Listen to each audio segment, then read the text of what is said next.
For me, there's if I always go with my gut with everything, and if it doesn't scare you and overwhelm you and excite you all at the same time, I don't think it's worth doing. Yeah. I think Yeah.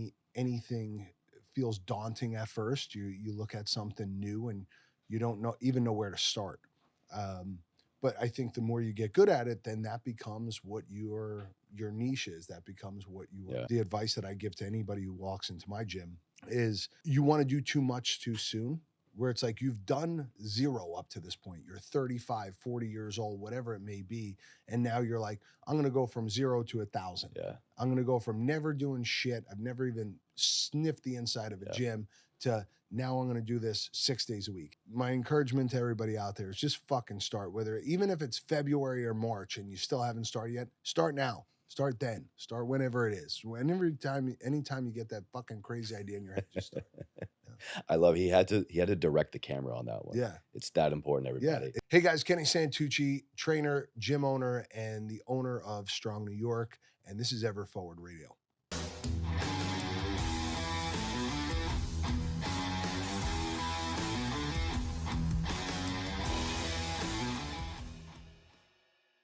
I thought anything was wrong. I'm trying. You look great on camera.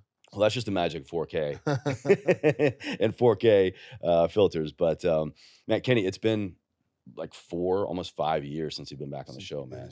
Yeah. It's crazy. And we did it in like a little coffee shop. Yeah, like across from your apartment, Yeah. and just like took over a couch and just kind of getting to know you then and staying in touch with you over the years, man. It's been just love seeing what you're doing here in New York for the New York community, for the global community.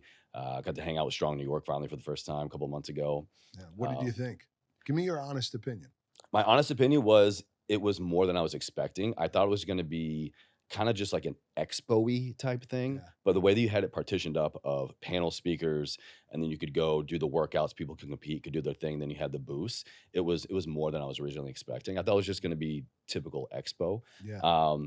We got to work on, I would love to come back and do like the live podcast thing that we did. Yeah. I got to work on a better setup. I was getting Okay. some bleed over from the stage. Okay. But it's an easy fix. That's an easy fix. It's an easy fix, yeah. Yeah. But man, the speakers, the connection. Yeah, like, we could have like a green room, like one of the Yeah, green yeah, rooms yeah, or yeah. something for you. For Easy. sure. I wanted to put you in the mix so that like that's in the background, so we kind of got some shots like through the glass. We could get a little bit there, but we'll work on it. We'll work on it, man. But thanks again for having me and No, Everforward Radio. it was great. I think it was when I was looking at other people, because I wanted that aspect of it, right? I wanted people to come and like get other value out of being there, Right, especially the speakers and the presenters.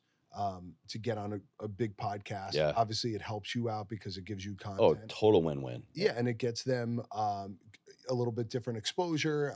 People probably didn't even know what the fucking podcast was, but they'll sit there and watch you guys chat. Yeah. So it was cool. I think I appreciate you coming by and doing your My thing, pleasure, 'cause It was man. great. Yeah. I'm going to start things off by actually a quote. Do you know this guy, Dan Coe? He has a podcast called The Co-Cast, and he's big on Twitter, great writer, YouTube, all the things. Okay. And I was kind of just sitting, having some breakfast this morning, and I saw this quote, and he goes, quote, "When starting something new, you will feel overwhelmed. It's new. You aren't supposed to know what you're doing yet.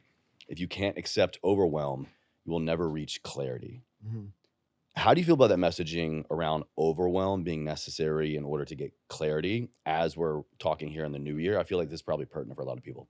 Yeah, for me, there's if I always go with my gut with everything, and if it doesn't scare you and overwhelm you and excite you all at the same time, I don't think it's worth doing. Yeah. I think anything feels daunting at first. You look at something new and you don't know where to start.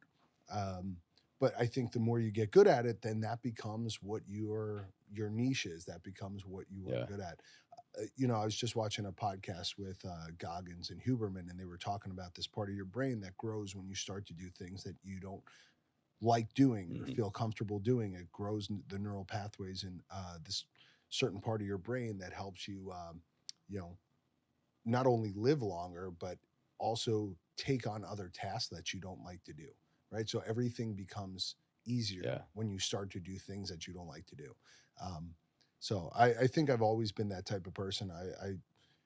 There's a lot of things I don't like doing that I'm like, if I just get this done, I'll be so much better after it. So What do you think comes first for most people? The worry about the physical difficulty and we'll say, pursuit of health and fitness goals Mhm. here, or like the mental aspect? I think it's definitely mental with most people.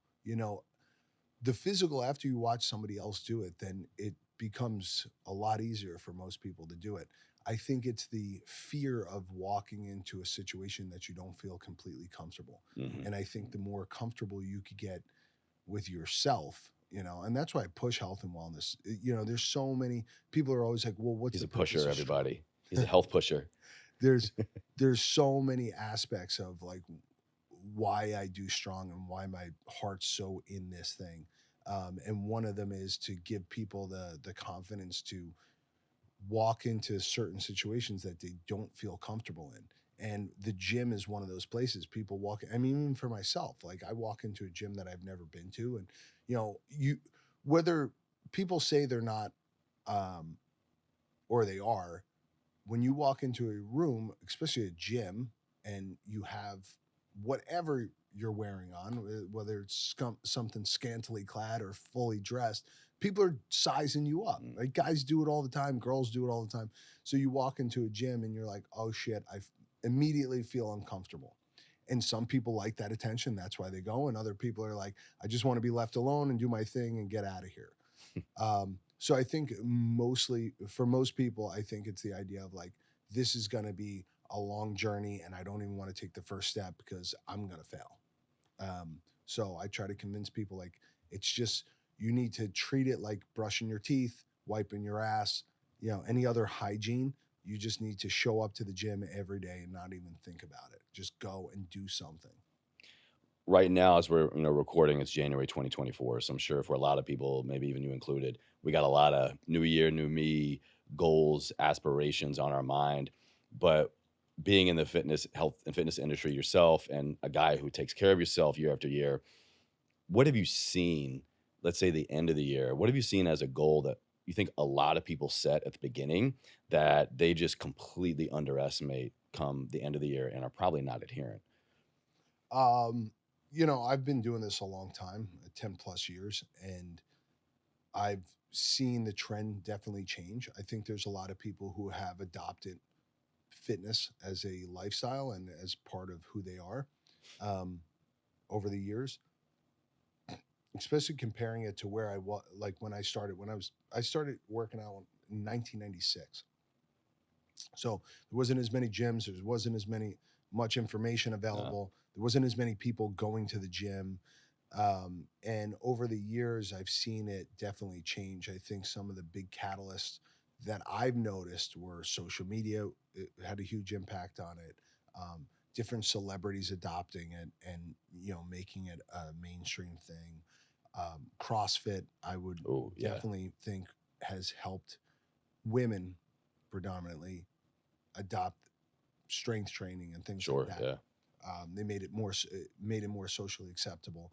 Um, but yeah, over the years, I think there are people who are going to get it done. They're like, I'm going to start, whether it's November, December, January, it doesn't matter. I'm going to start right now. And I think that's my advice to everyone is to start as soon as you get the idea in your head, just go and do it.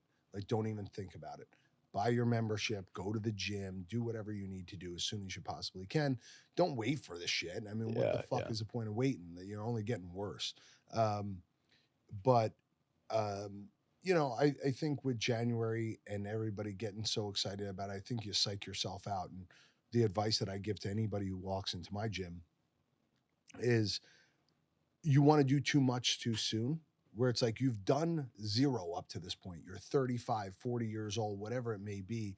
And now you're like, I'm going to go from zero to 1,000. Yeah, I'm going to go from never doing shit. I've never even sniffed the inside of a yeah. gym to now I'm going to do this 6 days a week. It's like, I'm gonna go it's from the worst shape stupid. of my life to best shape of my life. Why Yeah. not go worst It's, shape of my life to just a little better? yeah. And I tell people start with one day. Yeah. Just try one fucking day a week, and see if that works. And then if one day gets easy, then you'll start to crave it a little bit more. You do two, three, and so on and so forth. But it's like, don't think you're going to do all this. Everybody comes in the gym and is like, I want to look like Tiana Taylor or fucking, Beyonce. And I'm like, do you realize these women have been working out their whole fucking lives? Decades. It's not Decades. even like a thing to them where they're like, oh, maybe I'll do it today, maybe I won't. It's like, no, it's part of who they are. It's part of their Yeah. DNA at this point. Um, so my encouragement to everybody out there is just fucking start, whether even if it's February or March and you still haven't started yet, start now. Start then. Start whenever it is. Anytime you get that fucking crazy idea in your head, just start. I love he had to direct the camera on that one. Yeah. It's that important, Yeah. everybody. It's crazy to me. Like because I'm such a firm believer in it, and this isn't something that started when fucking Instagram started. Like I've been a health and wellness advocate my whole life. I was very fat as a kid, and that's where it all started. And I felt very uncomfortable then. And everybody's like, well, you haven't been heavy since you were a kid. I'm like, yes, but the most traumatic shit that could happen in your life that you'll remember forever. Like if I get picked on now or somebody makes fun of me now, I don't give a fuck. Yeah. I'm 40. I'm Yeah. fucking old. You know it's about them. Yeah, Like, no, yeah. yeah, You like, no longer I- think I it's could- like my I could- issue. Yeah. Exactly. I could decipher the fact, like, if somebody's yelling at me on the street, I'm like, I don't know this person. I don't give a fuck.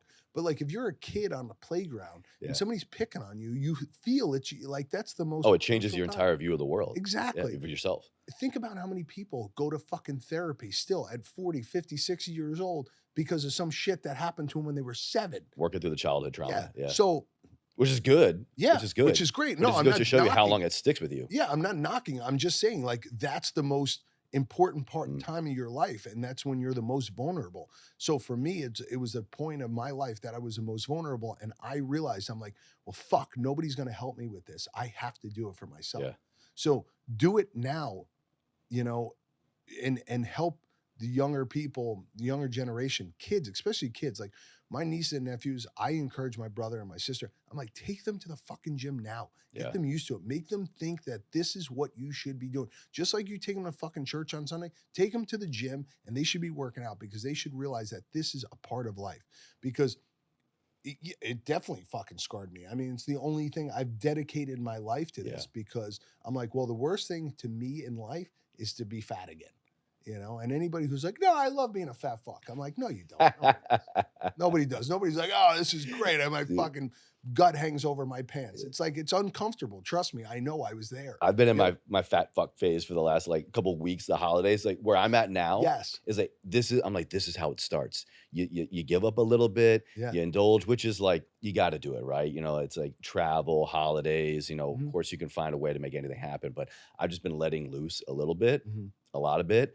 And for me, I'm like, oh, this is the worst that I want to feel. Yeah. And I'm picking right back up. And you're in fucking great shape. And you're like, oh, I feel like I was shit. fishing for the compliment. Thank Yeah. you. Yeah. No, like, but think about it. There are people Yeah. where it's, I can't fathom. There are times when I'm scrolling through like dating sites and stuff. And I'm like, it's so fucked up that I think like this. But at the same time, I want to be like, just let me help you. Like you're clearly on here because you want to get fucking laid and you Wow, want to have a yeah, yeah. relationship. If I just You want love, you want happiness. yeah, and I want that for everybody. yeah. I think everybody should have that. But not looking like this, you're not going to get there like this. I could seriously open up your fucking dating world. Just give me 3 months or 4 months. And Dude, I think the same thing. yeah, and people are like, oh, it's fucked up to think like that. I'm like, you know what? They're thinking the same thing. They just can't admit it to themselves. But like, I know how I felt. You don't understand it until you've been there before, especially at a vulnerable point in your life. Mhm. I think women after pregnancy have to deal with that. I think kids have to deal with that. I think people who are in front of an audience have to deal with that. Like there's nowhere to hide. Right. Yeah. I was one of these people where I was like kind of constantly adjusting my shirt because my fat would like my shirt would get stuck between my fat roll. I hated that. Like I know how uncomfortable that could be. I was 13, 14 years old and I was wearing the same size pants as my 45-year-old father. Wow. Right. So like you think about that, you're like, oh, this is fucking bad. Yeah. This Yeah. is terrible. Yeah. You know, and everybody else is, you know, when I remember, you know, those little sports cards that you get as a kid, they put your picture on there and then they put your, Oh yeah. Yeah. Like you're playing baseball. And yeah, then they like get- you're playing baseball and yeah, they yeah. give you like, Like a you're an baseball MLB card, guy, yeah. basketball card. So I played basketball when I was like in 4th, 5th grade and I lied about my weight. In 4th grade, I was like 120 pounds and everybody else was like 65 pounds. You were already that Yeah, and self-conscious I and was- aware. Yeah. And I was that aware. Well, because they're weighing us in and then they're putting your profile on the back. You're like 85 pounds. Yeah. And I erased the bro. number and put a lighter weight. And I'll never forget it. I remember there was, what was I, 11, maybe 10 years old Yeah. Yeah. at the time. And hurt so much to like erase the number and put something else. And I'm like, I'm lying by like 15, 20 pounds. And this is crazy. Yo, can we crop this? Can we bring it just, yeah, neck up? like everybody else's basketball uniform was baggy. Mine was like tight as shit, So you feel it. It's definitely scarred me for sure. Well, you're doing fine now. I mean, I've been on fucking your worked path. my ass off. I see you work your ass off, and I see you work the asses off of a lot of other people, Mhm. as weird as that sounds. But, what I love, one of the things that I love most about what I see you and the whole team at Strong New York do is you kind of, and I'm wondering if this is intentional and how you go about it. You're working on a very niche local community. Yeah. You're building community, you're empowering the New York community, but also like a global community at the same time. How do you focus on helping the people closest to you, literally coming through your doors in the gym, and the ones that like you're helping digitally all over the world? Like, is there a different approach there? How do you help both? I've been a gym owner and a trainer for, it's over 10 years now. I opened my first gym over 10 years ago. And what I tell everybody is everybody always wants more clients and everybody's fighting over the same fucking 10 people who do CrossFit or whatever it may be. There's so many people that need your help. There's 8 million people in the city. When you think about it, there's not enough gyms for all the people that are here. There's really not, right? All I need for my gym to be very successful is 250 people. If I had 250 people through my door every day, I'd be making money hand over fist. I'd be in a really good spot. I don't have that because there's not enough people doing fitness. So it's like when it becomes more and more mainstream, when people realize like, hey, I should be doing something, then everybody will be doing fine. The gyms should be just as overflowing as some of these restaurants. Like when there's a 2.5 hour wait for people to get fucking cookies and cupcakes and pastries and shit. Yeah. Like you go to some of these restaurants on a weekend during brunch, and there's a line down the block for people. Oh, we'll wait 45 minutes, an hour, 2 hours. Minutes. Yeah. I go, but you won't go to a fucking gym. I want to start pulling some of these people. You could get a workout while you're waiting. Yes, you should come to the fucking gym and then go get this fucking pastry. It's crazy to me that people will wait in line for burgers and bullshit, and they won't go to the gym. So everybody needs to realize that you have to focus on the people you have. And I think that's where my successes come from. Like somebody pointed out to me the other day, they're like, yo, you've been doing this for 15 years. You were able to make a career out of this and provide for yourself for this long off of just owning your own business. And I was like, fuck, I never even thought of it like that. That is pretty impressive.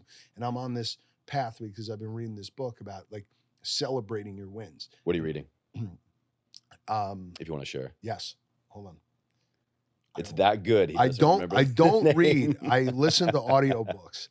Psycho-cybernetics, that's what it's called. Psycho-cybernetics. Oh my God. I haven't heard of that. Great book. Okay. And it's an older book. It's not as, you hear the name and you're like, oh, is this some reason? No, it's from the 40s or 50s or something. Oh, wow. Yeah.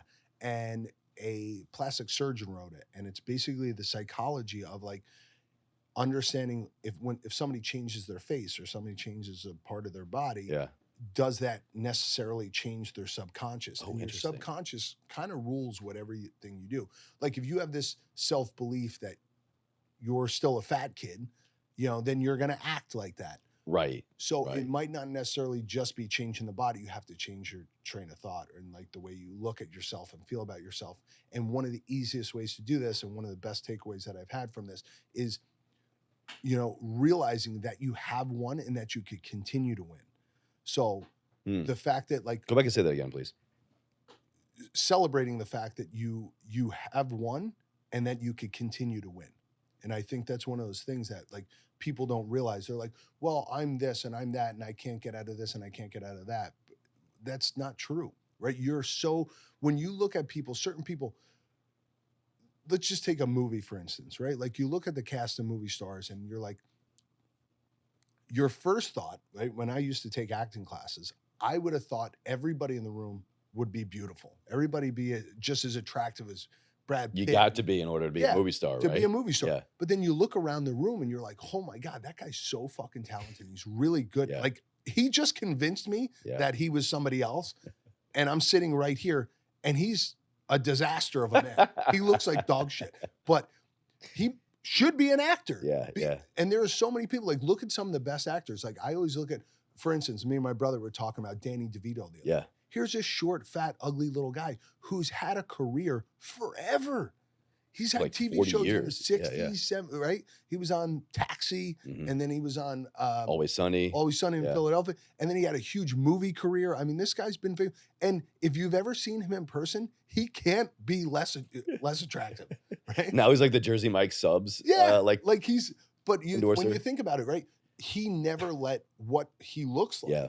affect his trajectory. That's the He's- beauty of talent, right? Yes, It's the beauty but of talent. but that's the thing. But like he believes. Did you watch the Arnold documentary? Yeah, yeah. Here's a guy who came from another country, has the worst accent still to this day, right? He never let anything stop. That motherfucker, anytime somebody's like, who would you want to have dinner with? I'm like, Arnold Schwarzenegger. I go, because this guy has put himself at the top of 3 different Yeah. fucking genres, and is synonymous with all 3 of them, right? Like when Governor of California, I can't name another one other than the current one. Yeah, yeah. Than Yeah. Arnold Schwarzenegger. I'm And that's "Oh, for he's the like governor of shitty California." reasons, but Yeah. Yeah, the only And reason I I know live the there. current guy is because he's a piece of shit. But bodybuilding, you're like, even if Chris Bumstead still, let's say he wins 10 more times, he's still not Arnold. I don't give a fuck Arnold's what anybody says. the peak. He is the pinnacle. Yeah. He is the fucking Hulk Hogan of, bodybuilding.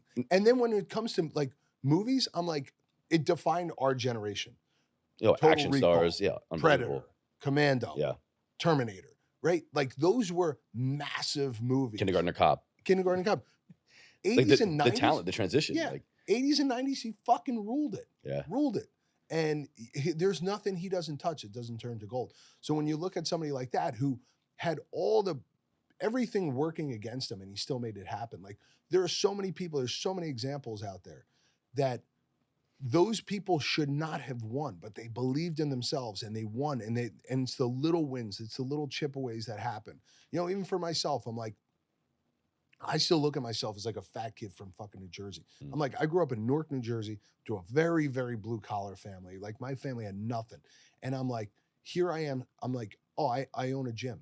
And some people are like, well, you only own a small gym. I'm like, yeah, but I still have come so much further than anybody else in my family. No one in my family worked in health and fitness. No one in my family could help me run a business. There was no one who could really guide me through this. I had to do it all myself. Yeah. And I had to figure it out. And I lost a lot. I lost money in my first gym. I lost my second gym. I go, this is my 3rd time around. I'm just fucking relentless in the pursuit of like, even if I lose this one, I'm going to go open another one because that's all I know and that's all I want to do. So that's the goal. For me, it's just, and I have won before. I've done, when I was on television, I won. When I was in high school and wrestling, I won. When I was in college, like the things I'm like, if I just fucking put all my effort towards this thing, I'm going to be good. I just started jujitsu back in May. I saw that. Yeah. Dude, you're diversifying your fitness and wellness portfolio like a mofo. So, but like I see you at the range. I see you rolling. Yeah, I try to do a fucking everything. I'm trying to just live my best life. And if I ever do have kids or something, I want to be able to teach them a little bit of everything. I even started trying to play piano. Really? Yeah, and it's very hard for me because I'm so musically uninclined. That's funny. There's this kind of like resurgence of a creative strain. We talk to a lot of people I know, and they're just like, yeah, I think I want to pick back up piano. I'm thinking about picking back up guitar. I used to play guitar back in high school in like early 20s. I haven't touched one in like 10, 15 years. Really? And it's just, I don't know if it's just like the age that we're at. We maybe have a lot of fulfillment in other areas. We need to like go back to kind of some things that used to fulfill us. I think people being more creative, one, it opens up new neural pathways. Yeah, absolutely.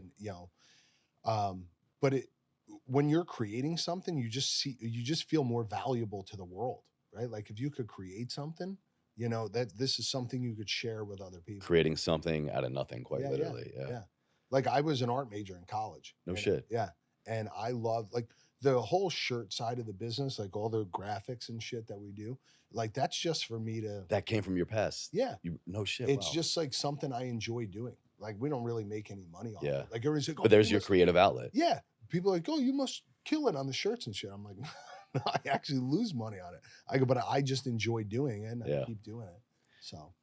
So I'm gonna go back to what you were kind of talking about a few moments ago about these kind of like simple steps. Yeah. And I love this recent post that you put up about become unrecognizable in 6 months. Yeah. And the things that you put up, you're recommending to people, you're Mhm. coaching them on, are not wild, outlandish, No. crazy shit. You would think to become unrecognizable in really a short period of time, 6 months, you got to do the craziest shit every day. Yeah. But I'm seeing you, reduce, if not eliminate alcohol, do 40 push ups a day, connect with people. Mhm. What is it about the simple steps compounded that turn into some of the most transformational things anyone could ever do? I think it's what we first started talking about was like this daunting task of like looking down the road and being like, oh my God, there's so much to do in front of me.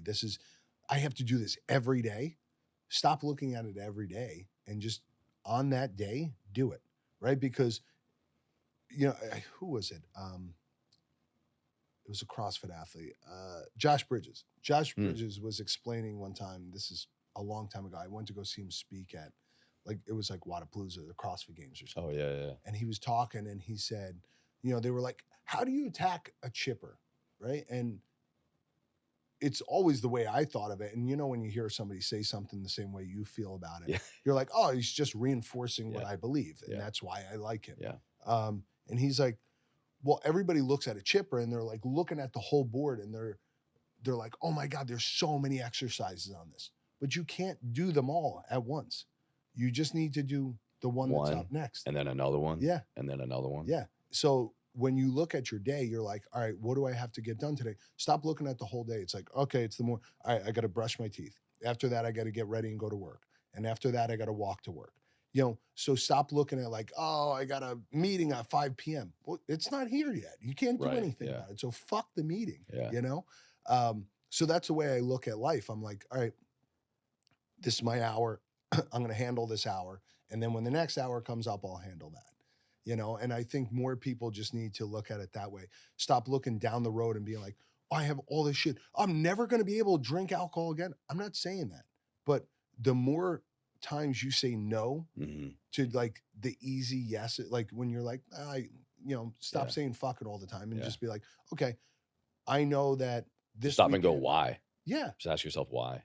And especially during the week, it's like, what are you getting fucked up for during the week? Have I done that before? Absolutely. I've been there before. I've done it. And I think if that's what you need to do to get it out of your system, go and do it. But at the end of the day, we're learning more and more about alcohol. And, the information that's available now wasn't available 10, Oh yeah. 15, 20 years ago. When we were in our 20s, everybody had, you know, fucking Ed Hardy shirts on and we're buying bottles at stupid clubs and shit. No, I don't know if No. people do that anymore Dude, because I don't no. hang out with anybody. I who don't does remember that. the last time I did that. I don't remember the last time I heard anybody even talk about as like, oh, that's what I did over the weekend. It's Yeah. just like, But that was like a huge thing for our oh generation. yeah, absolutely. Where it's like I don't think people do that anymore. And I think alcohol is now going to become like cigarettes, right? Like people when you hear somebody smoke cigarettes, you're like, When I "Yep, see a yeah, person smoking, I'm like, wait, people still do that? yeah." Are you It's kidding me? so mind-boggling to me. So I think people are going to start treating alcohol like that. Um, but nowadays it's like I think it's just that task. It's like, all right, I need to just make a better choice in this situation at this moment, in this hour. I'm gonna go get lunch. Oh, should I get pasta? And I'll get questions from clients all the time. Should I get pasta or should I get a salad or should I get a steak? And it's like, what the fuck do you think I'm gonna say? Right? Did you need to text me and ask me that? Yeah, Like yeah, you know the yeah. answer. It's a fucking You're just a glutton for punishment. You yeah. want me to yell at you? Yeah. Sure. Yeah. And but that's the way I answer it because I'm like, I want you to feel Wait, for fucking real? stupid in this moment. Right? In this moment, you know that the salad basically doesn't have any fucking value. And if it does, it's all fat. Coach Kenny says, "What the fuck do you think?" Yeah. And then the pasta is like, what? Come on. Like Yeah. it's stupid. It's the middle of the day. You're gonna have a fucking bowl of pasta.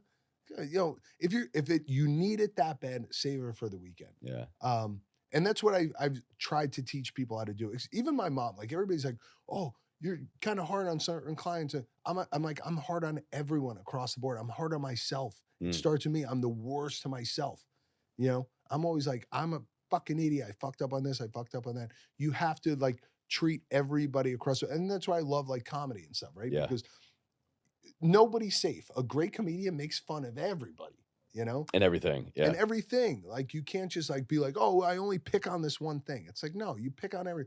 And so when my clients come to me and they're like, oh, should I come in today? Just one of my clients today.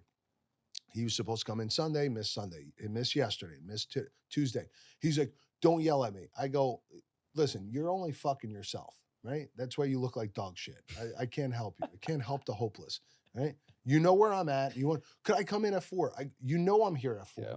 Come in at fucking 4:00 and we'll do it. But you're not gonna come in because you're a lazy fuck. Yeah. You know? And he's like, all right, I'll see you at 4:00. I'm like, thank you. True. See you then. True. I'll see you then. Yeah. And it's never even about that. Like, I'm not even like, oh, hey, I chose this career because one day I'm gonna own a boat and a house on the water. No.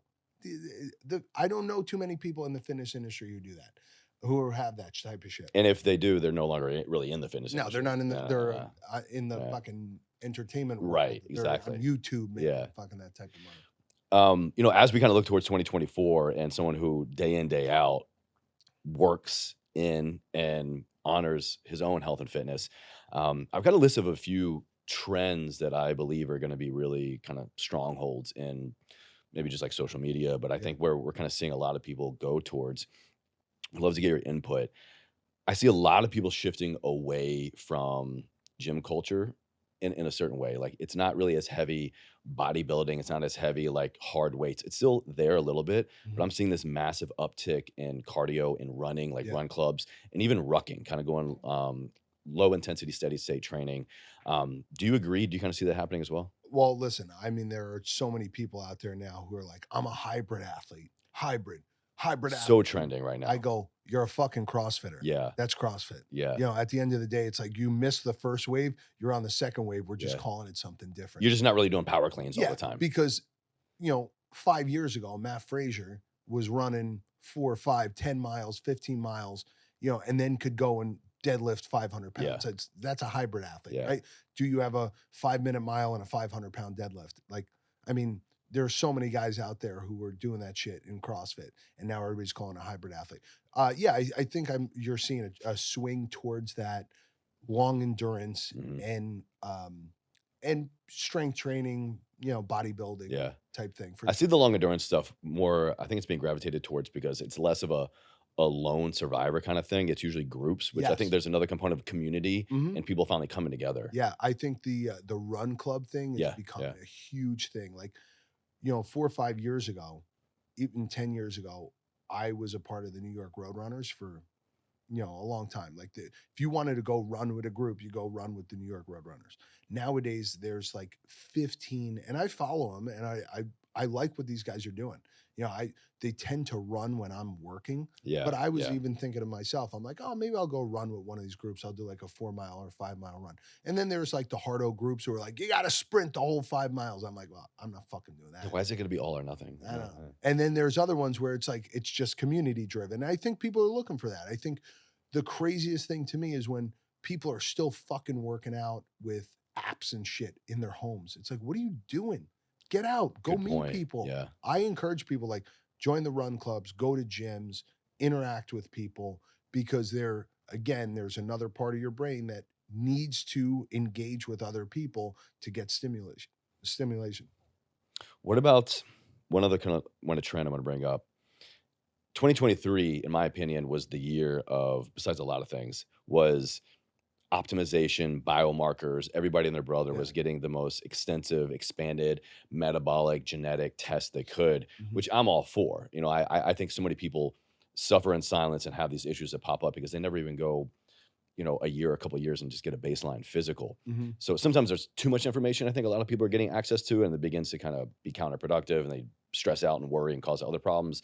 But I feel like a lot of people were getting those things done in 2023, but I feel like because they had enough of them, now is the year of actually application, understanding application, instead of just, hey, I got my panels, here's how much I rock, or here's how much I suck. Now we're actually going to be implementing them. Yeah, I mean, listen, if you are using it to your advantage and changing some of these things, then yes, that's a good thing. But there's also the data overload. There's people who have wearables, the rings, the watch, all this bullshit. Yeah. I'm double dipping. Yeah. You got all this stuff, but like, I'm sure. But it doesn't rule my life. Yeah. It's I'm sure a you're the nudge type every of day. person who just like, you're like, all right, I have this information and I'm kind of keeping track of it, but whatever. There are other people who have this shit and they still look like fucking hell. I'm Yeah. like, it doesn't matter what wearable or what the data says. If you still know you're eating like shit, if you're not going to the gym, this stuff doesn't mean anything, No, not at all. you know? But like I encourage people all the time to get like blood work done. It was something that I've only done for the first time 4 years ago, Really? 3 years ago. Yeah.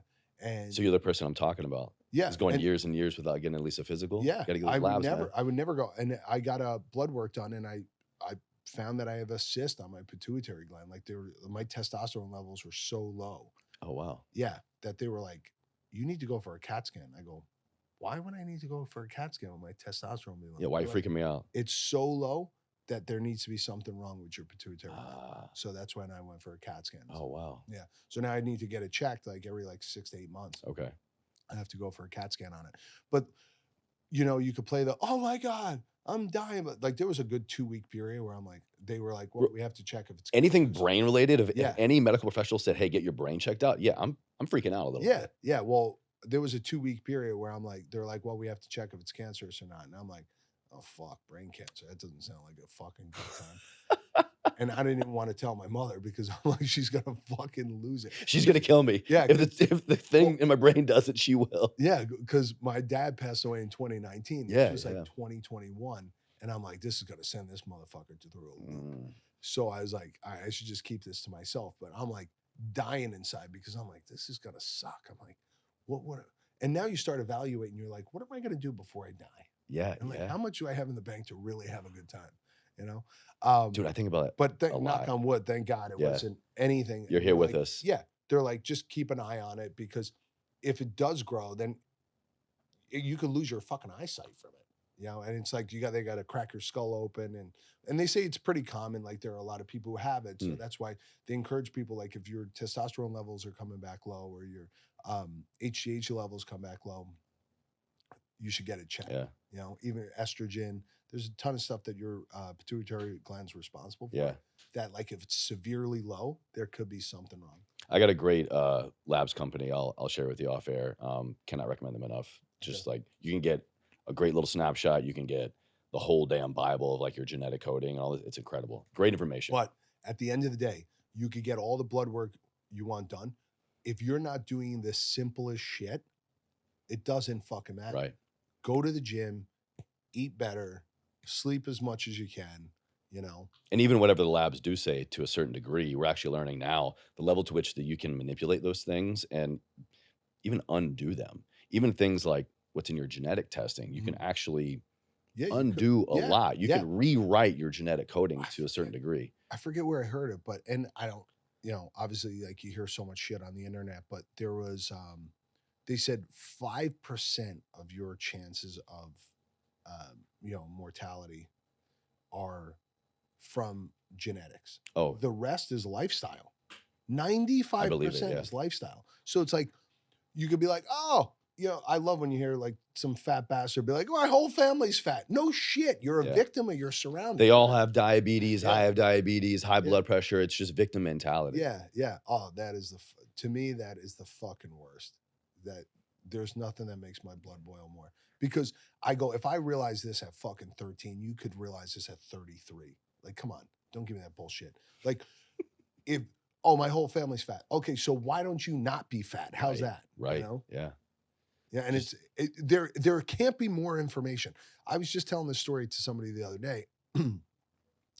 I was like, at 13, in 1996, the only way I could learn about fitness is through a magazine.